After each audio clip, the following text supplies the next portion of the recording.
अफसर बिटिया साहब, कल छुट्टी चाहिए। वो बिटिया की 12वीं की परीक्षा है, उसे लेकर जाना है। हरिया ने अपने साहब से कहा। साहब, ठीक है, पर इस महीने तुम्हारी बहुत छुट्टी हो गई, उसके पैसे कटेंगे, क्योंकि जिस दिन तुम नहीं आते मुझे किसी और को बुलाना पड़ता है गाड़ी चलाने के लिए, और उसे भी पैसे देने पड़ते हैं। हरिया उदास होकर कहता है, ठीक है साहब, काट लीजिएगा, पर कल मेरा जाना बहुत ज़रूरी है। वो साहब, एक और बात थी। साहब, कहो। हरिया, आपकी मोटरसाइकिल जो इस्तेमाल नहीं होती, क्या उसे मैं कल ले जाऊं? जैसे ही बिटिया की परीक्षा ख़त्म होगी मैं वैसे ही रख कर जाऊंगा। साहब, तुमने क्या सोचकर ये कहा? ड्राइवर हो तुम, कोई मेरे रिश्तेदार नहीं, और वो इस्तेमाल नहीं होता तो उसका मतलब ये नहीं कि मैं उसे तुम्हें इस्तेमाल के लिए दूं। और ये जो हर दूसरे दिन बेटी के लिए छुट्टी लेते हो ना, कुछ फ़ायदा नहीं होगा। क्या करेगी तुम्हारी बेटी पढ़ लिख कर? और कितना ही पढ़ा पाओगे उसे? जानते भी हो पढ़ाई का खर्च 12वीं के बाद ही तो असली खर्च शुरू होता है। इससे बेहतर है अपने ही बिरादरी के एक लड़के को देखकर उसकी शादी करवा दो। हरिया, साहब, शुरुआत से ही वो पढ़ने में काफ़ी होशियार है, यहाँ तक कि उसकी पढ़ाई भी छात्रवृत्ति पर हुई है। भगवान ने चाहा तो उसके आगे की भी पढ़ाई का इंतज़ाम कर देंगे। पैसों से ना सही, पर उसका साथ देकर तो उसका मनोबल तो बढ़ा ही सकता हूँ ना। कल किसने देखा है, हो सकता है उसकी मेहनत रंग लाए। कोशिश तो हमें करनी ही चाहिए ना। साहब, हाँ, कर लो कोशिश। इतनी पढ़ाई तो छात्रवृत्ति में हो गई, और इनका खर्चा ही कितना होता है। आगे की पढ़ाई में छात्रवृत्ति मिलना इतना आसान नहीं होता, और वो इतना महंगा होता है कि शायद तुम्हारे 7 पुरुषों की जमा पूंजी भी कम पड़ जाए। और वैसे भी मुझे तुम लोगों का समझ नहीं आता। जेब में फूटी कौड़ी नहीं होती, पर सपने बड़े बड़े देखते हो। मेरी बेटी दिल्ली से पढ़ाई कर रही है, और उसका सालाना खर्च 10 लाख से ज़्यादा है। तो कहो, है तुम्हारे पास इतना? हरिया अब कुछ नहीं कहता। वो वहाँ से सिर झुकाए चला जाता है, पर अपने साहब की बातों से उसका मन थोड़ा विचलित हो जाता है, और वो मन ही मन सोचता है, क्या हुआ अगर जो सोना को आगे की पढ़ाई के लिए छात्रवृत्ति नहीं मिली? मैं इतने पैसे कहाँ से लाऊंगा? सोना का तो दिल ही टूट जाएगा। ड्राइवरी करके किसी तरह गुजारा हो पाता है, पढ़ाई वो कैसे करवा पाऊंगा? यही सोचते सोचते हरिया घर पहुंचता है। सोना बैठी पढ़ाई कर रही थी। अपने पापा को परेशान देखकर वो उनके पास आकर पूछती है, क्या हुआ पापा, इतने परेशान क्यों हो? हरिया, नहीं बेटा, परेशान नहीं हूँ, बस कल की सोच रहा था। तुझे कल लेकर जाना है ना? सोना, पापा परेशान मत होइए, हम 3 सहेलियों ने मिलकर एक ऑटो किया है।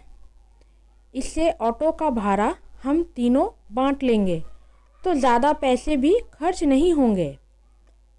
हरिया आंखों में आंसू लिए अपनी बेटी की समझदारी पर गर्वित हो रहा था। इसने यहाँ तक पहुँचने का रास्ता खुद ही बनाया है, आगे भी खुद ही बना लेगी, बस मुझे इसके साथ रहना होगा। हरिया मन ही मन सोचता है। कुछ महीनों बाद, पापा देखिए, मेरा रिजल्ट आ गया और मैं पूरे राज्य में द्वितीय आई हूँ। पापा, मुझे फिर से छात्रवृत्ति मिलेगी। मैं यूपीएससी की परीक्षा दूंगी, देखिएगा। मैं हमारी ज़िंदगी बदलूँगी। बस आप मुझे आशीर्वाद दीजिए। फिर सोना अपनी पढ़ाई की तैयारियां ज़ोरों शोरों से शुरू कर देती है और इधर हरिया उसे अच्छी अच्छी किताबें दिलवाने के लिए दोगुनी मेहनत करने लगता है। वो दिन में अपनी साहब की गाड़ी चलाता और रात में सिक्योरिटी गार्ड की नौकरी करता। सोना अपने पापा के इतने मेहनत से दुखी होती, पर वो जानती थी यही मेहनत उन दोनों की किस्मत बदलेगी। खैर, दिन गुजरते गए और सोना भी पढ़ाई में लीन होती गई, पर लगातार इतनी मेहनत से हरिया की तबीयत बिगड़ने लगी। आराम न मिलने के कारण उसका स्वास्थ्य गिरने लगा। फिर हरिया की तबीयत इतनी खराब हो गई कि वो ना तो अब गाड़ी चलाने जा पाता था और ना ही सिक्योरिटी गार्ड की ड्यूटी निभाने।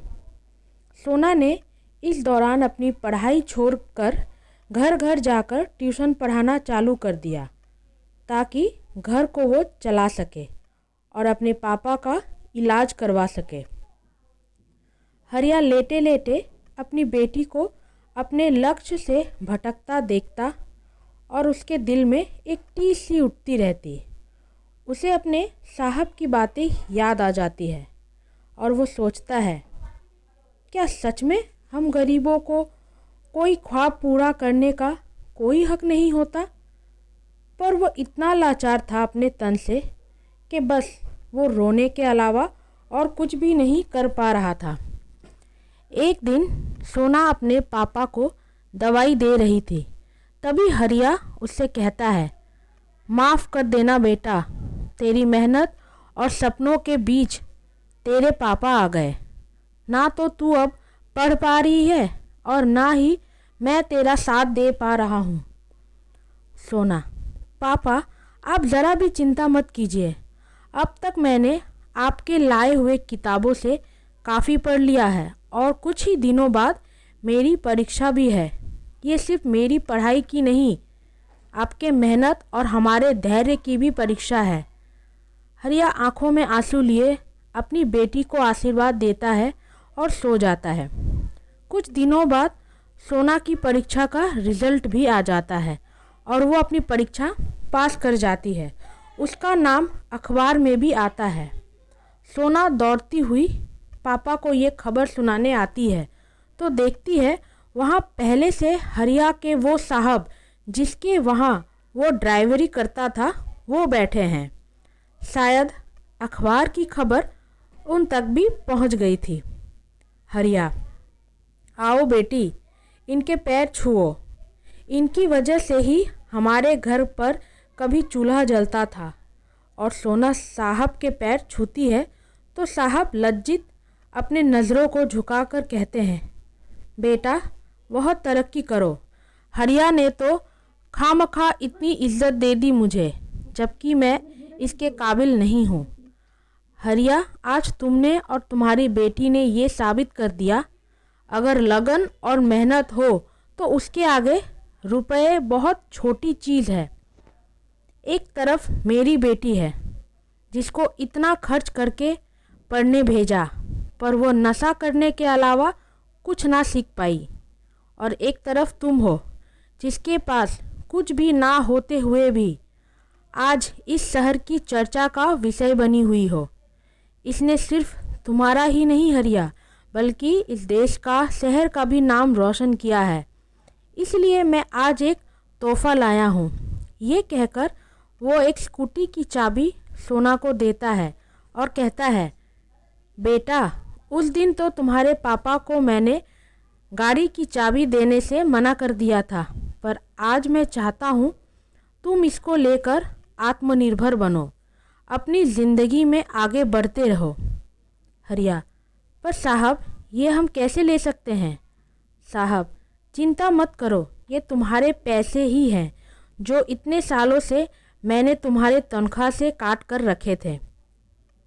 हरिया के आंसू बहते ही जा रहे थे। आज उसे अपनी बेटी पर नाज हो रहा था। एक दिन सोना तैयार होकर अपनी नौकरी पर पहली बार जाने के लिए अपने पापा का आशीर्वाद लेने आती है। जब वो उनके पास पहुंचती है, उसके पापा उसे देखकर उसे आशीर्वाद देते हैं और इससे पहले वो कुछ कह पाते वो हमेशा के लिए सो जाते हैं। शायद अब तक बेटी के इस दिन को देखने के लिए ही उनकी सांसें अटकी थी। हरिया चला गया था, फिर कभी ना लौटने के लिए। सोना समझ चुकी थी ये बात, उसके चेहरे पर डर साफ झलक रहा था। वो फूट फूट कर रोने लगती है और कहती है, पापा, मेरी मेहनत और संघर्ष में आप मेरे साथ रहें, पर खुशियों के दिन के लिए मुझे अकेला छोड़ दिया। आज सोना खुश होती या दुखी समझ ही नहीं पा रही थी, क्योंकि कल उसके पास पापा थे पर पैसों का सुख नहीं, और आज जब ये सब मिला है तो पिता का साथ नहीं। धन्यवाद। रोनिता, आपको मेरी कहानी कैसी लगी ज़रूर बताइएगा।